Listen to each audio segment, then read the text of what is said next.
Leonhard Laapin on skandaal. Ta on arhitekt, graafik, maalija, teoreetik, luuletaja, arhitektuuri ajaloolane ja performancekunstnik, kes elab Tallinnas, Eestis. Laapini fantaasiat on toitnud see väike maa Läänemere ääres oma sajandite vanuse paearhitektuuri, oma klassitsistliku ja funktsionalistliku ehituskunstiga. Leonhard Laapin sündis 1947. aastal ja tema tudengipõlv langes Praha kevade ajale.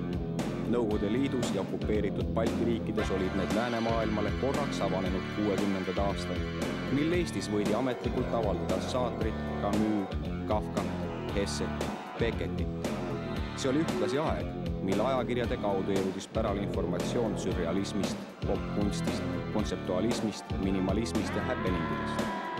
Laapin avastas enese jaoks Eesti ja Vene 20. aastate avangardistide loomingu, mis oli aastakümneid olnud põlu all.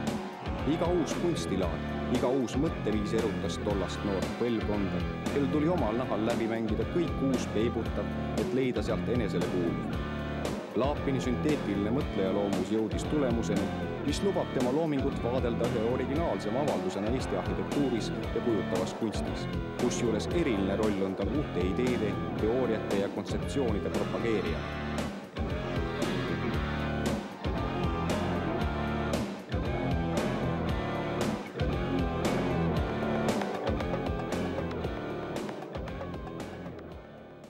Kui Norgis oli aktuaalne action painting, valitses Moskvas postimpressionismi, sotsialistliku realismi vennatapp. Samal ajal olid mõlemad keskused uhkust täis, valitsedes maailma relvade ja oma massikultuuriga.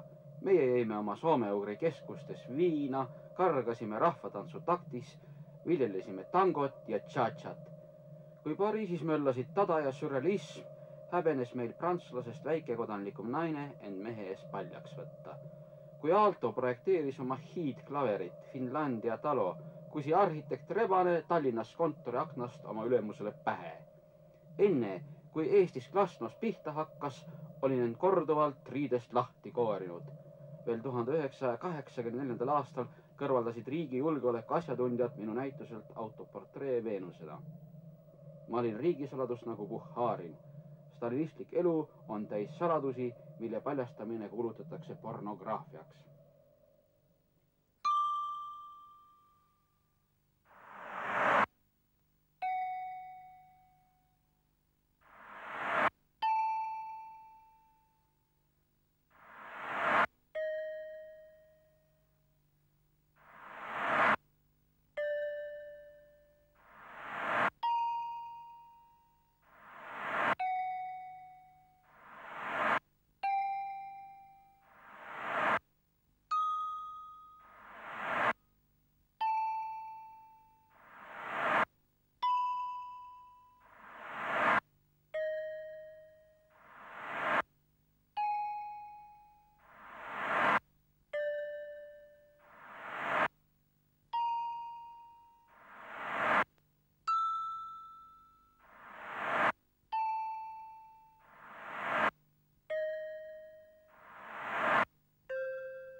Perifeeria ja keskus on nagu inimese keha eest ja tagant vaates.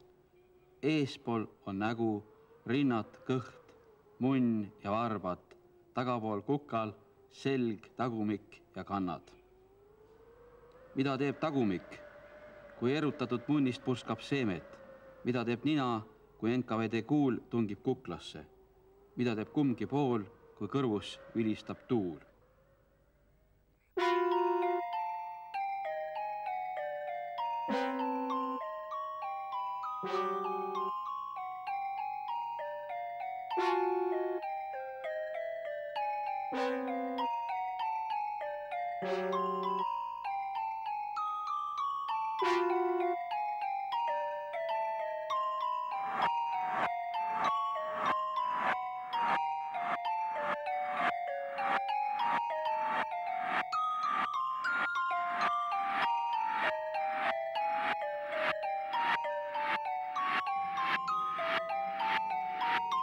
Kui keskus saab orgasmi, siis perifeeria onaneerib. Kui keskus toodab kunsti, siis perifeeria nokitseb kunstiesemete kallal. Keskus maksab kunsti kinni, perifeerias peab kunstnik veel peale maksma. Kogu metropolide, linnade, alevite ja külade kunstielu läbib totaalne massikultuur, mille sümboliks on helendav nelinurk. Must ruut on muutunud helendavaks ristkülikuks. See on meie aja video on. Inimene on elektrooniline junn.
Kas olla selles värvilises udus individualist või tallata kariloomana ühiskonna radu? Vastandan Marxi ja Dali, Kennedy ja Pollocki, Kekkose ja Saarikoski, sest olen kogenud stalinistlikku inimest, kel pole nägu ega tegu. Maha kollektivism, maha lautades nummal olev inimene. Tee kunsti ja kultuuri on individuaalne, inspiratsioon sünnib üksinduses.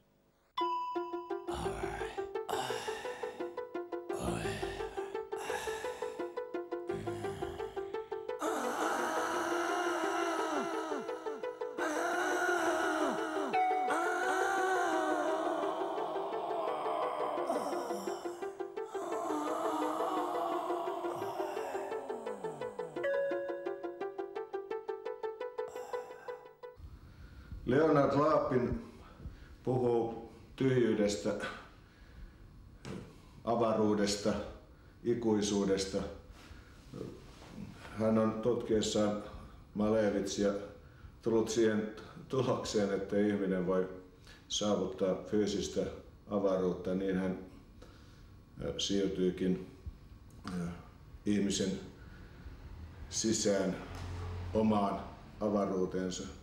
Hän on tulkinut tätä tyhjyyttä merkkisarjoillaan, serigrafiasarjoillaan, esimerkiksi sarja Prosessit, joka on hyvin minimalistinen, kertoo hyvin kauniilla tavalla puhtaudesta ja pyrkimyksestä harmoniaan. Merkkisarjassaan 70-luvun alusta hän käyttää arkkityyppisiä merkkejä. Hän ikään kuin työskentelee mustan neliön taikapiirissä.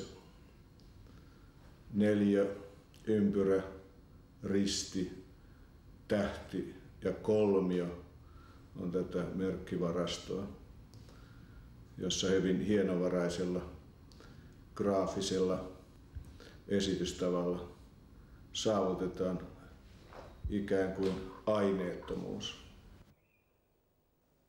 Olen ka iseenda kui ühiskondliku olendi vastu. Olen kõigi kultuurikanalite põhjustatud enda pideva esemistumise vastu. Torman viimasesse veel alles jäänud kasemetsa, kisun riided seljast, piitsutan ennast kallanend üle jääkülma veega, lõdisen kuu valguses, situn ja kusen endale. Siis rändan aastakümneid kerjusena inimtühjades paikades, Siberi taigas, Tiibeti mägedes ja Põhja-Aafrika kõrbetes, et aru saada, milleks see kõik.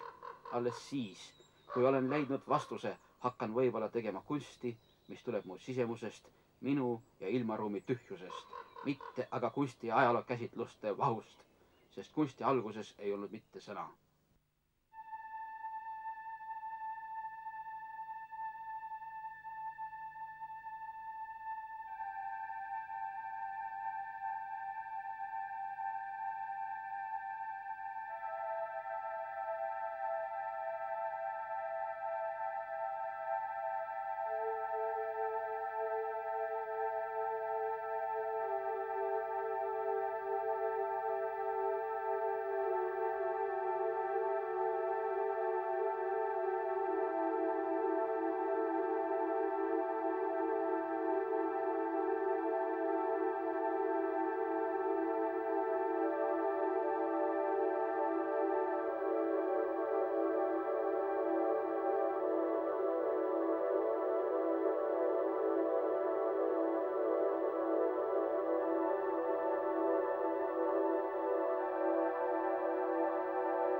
Leonhard Lapinin työ sekä taiteilijana että arkkitehtina on eräänlaista kulttuurikommentaaria siinä mielessä, että hänen taiteensa on kuvia taiteesta ja hänen arkkitehtuurinsa on kuvia arkkitehtuurista.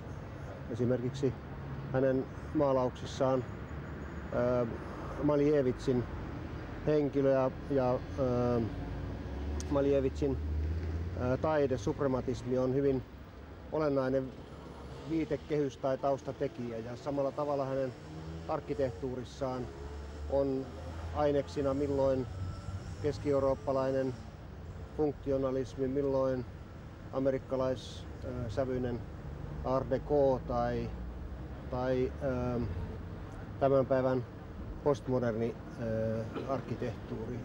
Joskus myöskin arkkitehtuurissa tai viime aikoina on dekonstruktivistisia sävyjä.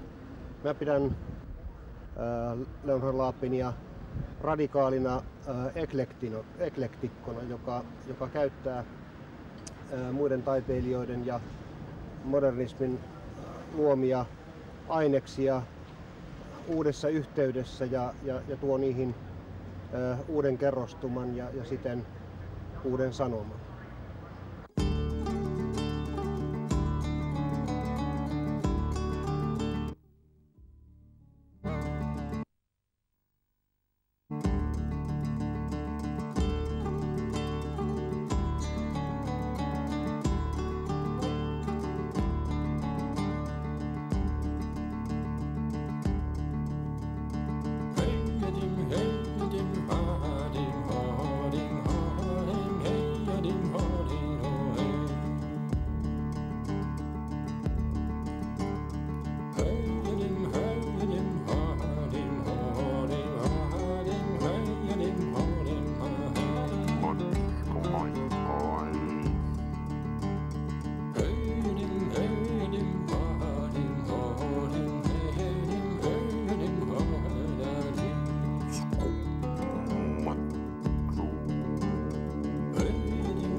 et ühelt poolt me räägime valmis maja ja projekti ja tegelikult arhitektuuri on võrreldud muusikaga, on öeldud seda, et arhitektuur on nagu kivisse raiutud muusika. Mina olen teinud sellest sellise parafraasi, öelnud, et muusika on vedeldunud arhitektuur. Ja minu kontseptsioon on selline muusika arhitektuuri seostest, et mõlemad kunstid sünnivad tühjusest. Tegelikult arhitektuur on ennem sündinud, kui ta paberile pannakse.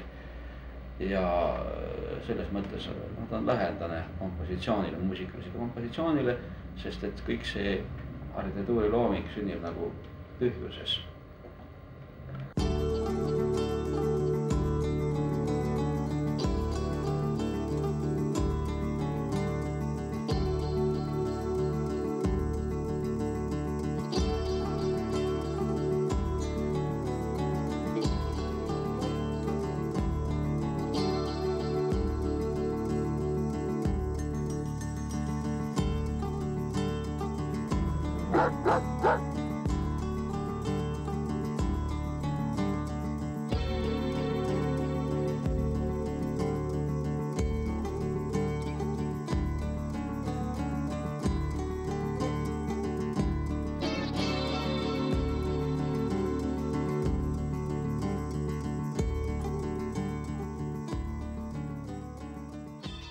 Nõukogude arhitekti saatus on olnud selline, et need hooned valmivad ju väga kaua aega nende valmimine.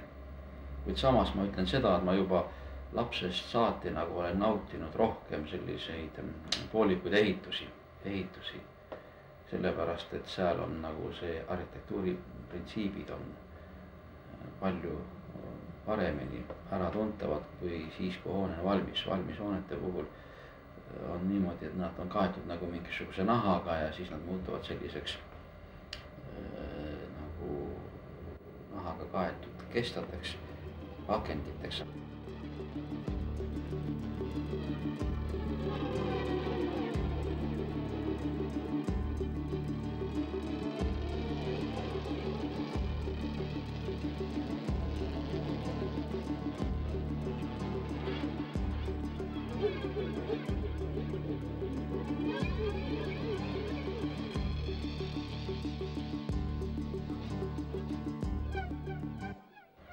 Muidugi Eesti oludes see arhitektuur on midagi muud kui kusagil lõunariikides. Et tõesti, kui mina kunagi arhitektuuri õppisin, siis oli selline seisukoht, et Eesti rahvas pole üldse arhitektuuri loov rahvas, et peaks tegema umbes niimoodi, nagu Lõuna-Ameerikas tehakse arhitektuuri, aga me ei oska seda teha. Tegelikult meie kliima on teine ja arhitektuur on vahetult seotud kliimaga, see arhitektuuri materiaalne aspekt on seotud kliimaga ja selle tõttu, ütleme, meie arhitektuur on üldiselt nagu kompaktsem ja mina ise pooldan ka viimasel aastast kompaktset ja isegi mõneti raske pärast arhitektuuri, kuid samal ajal võib sinna tuua sisse selliseid kergeid elemente, mis püüavad seda vähest valgust, mida meile on antud.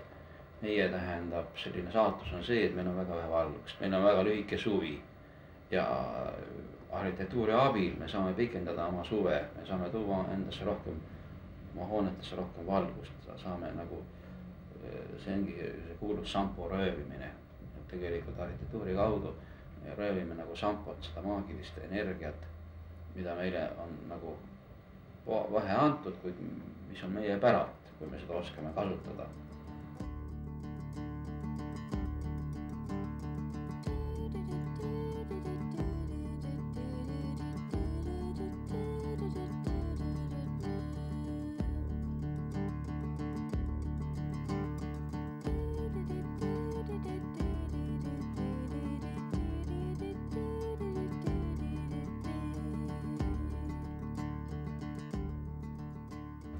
Mina olen ikkagi jäänud sellise ideaalse arhitektuuri pooldajaks ja mul on isegi selline kontseptsioon arhitektuurist kui templist tähendab ja kui ma teen näiteks mingeid praktilisi töid, siis isegi selliseid töid, kus on vahendid väga tagasihoidlikud, siis ma ikkagi püüan igasse sellist objekti nagu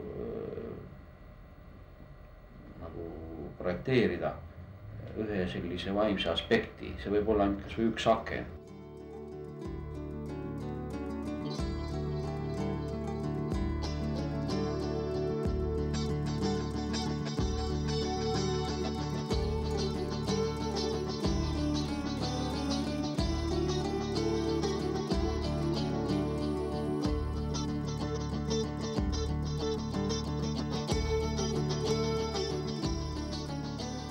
Põhimõtteliselt, kui mul oleks mingi miljon dollarit, siis ma muidugi ehitaks endale maja ja teeks muidugi ta äärmiselt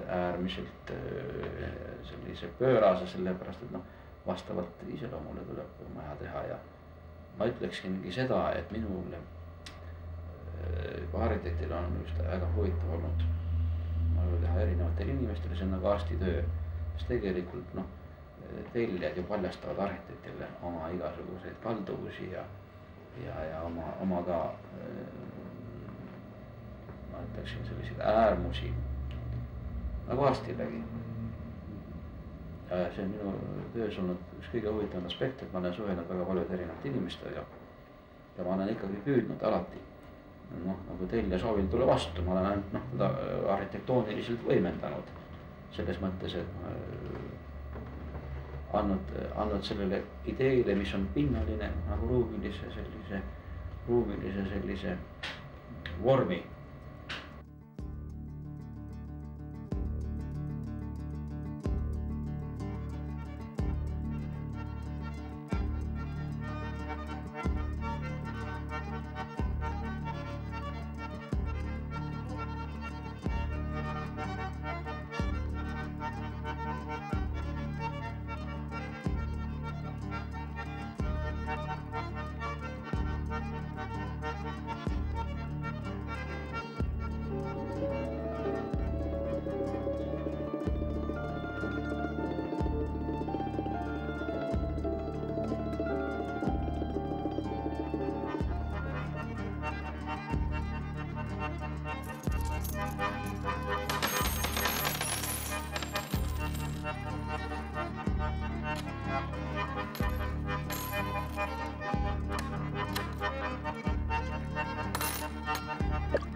Ei näe vanas mitte mingit vaenlast uuele, sest et loovus on üleüldine printsiip ja see toimib läbi kõigi aegade.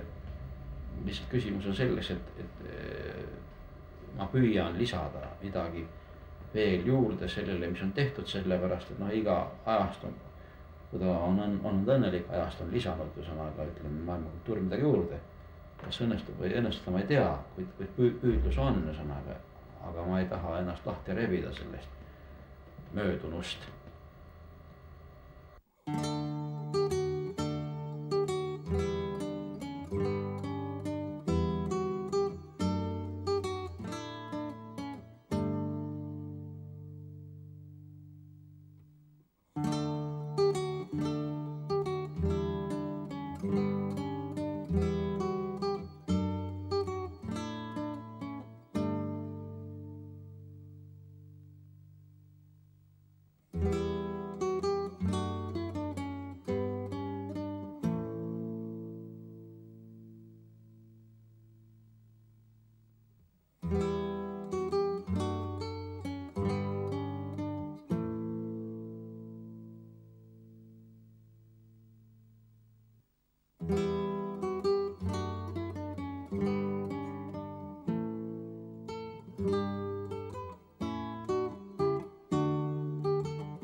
Mu sõbrad, olgem individualistid.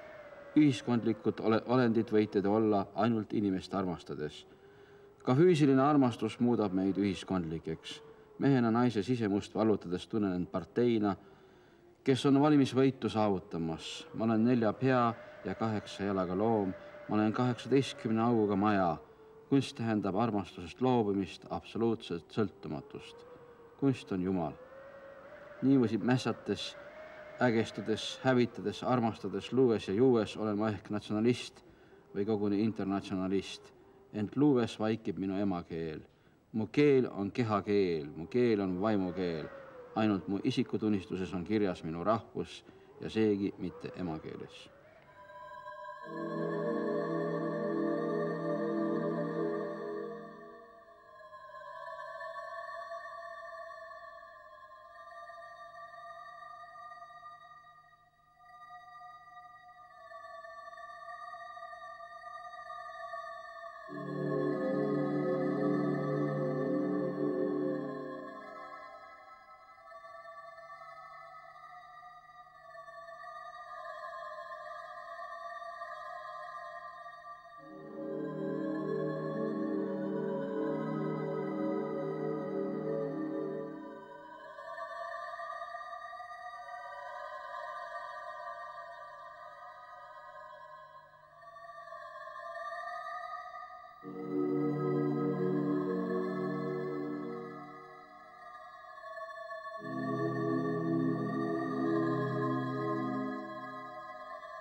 Leo on jossain haastattelussa sanonut, että hänen yksi taiteen tarkoitus on hengen pelastaminen.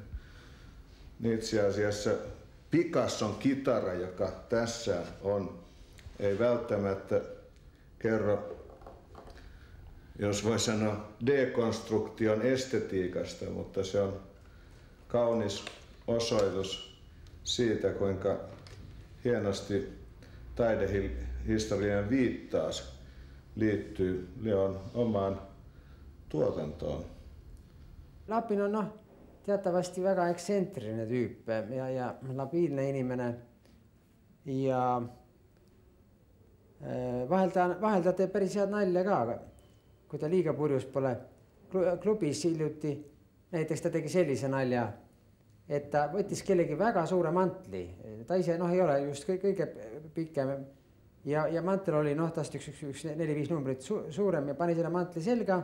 See oli vaikne niukene lõunaaeg, kus inimesed istusid vaikselt seal ja järsku tõuseb Lapin püsti poodiumi peale, mis on nagu lava ja ühesõnaga mantel oli tal seljas ja siis järsku ta avas mantle, tegi niimoodi. Ja siis ta oli natuke aega vait. Rahvas ehmunult vaatas, mis on juhtunud, Lapi ise juba naerab kergelt. Siis järsku teeb jälle.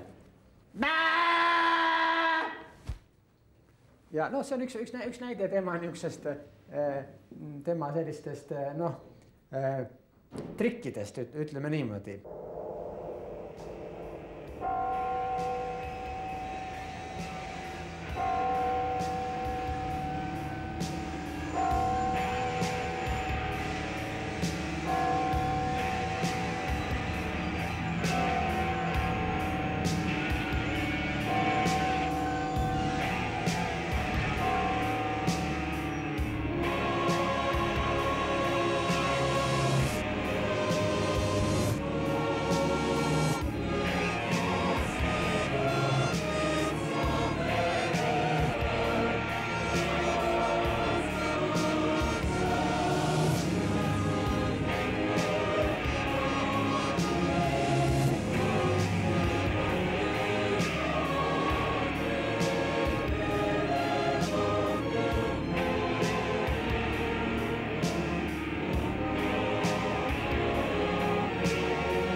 laua või lõuendi taga nokitsedes, mõtteid haududes, tunnen end indiviidi, isegi eestlasena.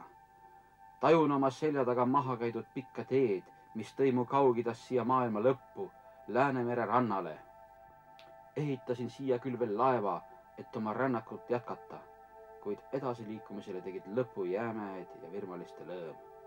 Olin ka väsinud pikast rännakust lõputus metsades ja taplustest koerakoonlastega Põhjala põhjatus öös.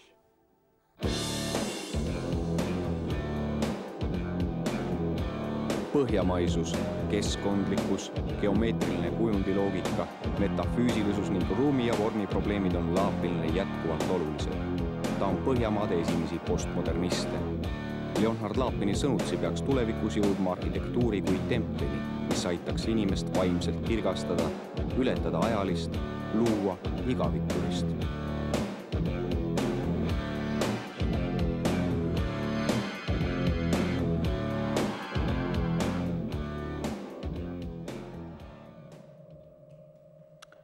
Eestlasena tunnen, et Eesti ja Soome moodustavad Euroopas oma piirkonna, müstilise saare, kus Eesti on Lõuna-Soome ja Soome Põhja-Eesti. Me oleme idasaadikud läänes, me oleme läänesaadikud idas. Me oleme viimased idas saadetud maade avastajad Euroopas. Me kingime Euroopale kujutluse lõputust ruumist. Me õpetame idale, kuidas pidevalt voolavast ajast tükki lahti rebida. Me vürtsitame lääne ratsionalistlikku kultuuri ida irratsionalismiga ja vastupidi. Me kahtleme kogu ratsionaalsuse ja irratsionaalsuse dilemmas, ruumi ja aja vastandlikkuses. Tuletagem Euroopale meelde, vähem kaupa, rohkem vaimu, vähem kunstiteoseid, rohkem kunsti, rohkem vähemat.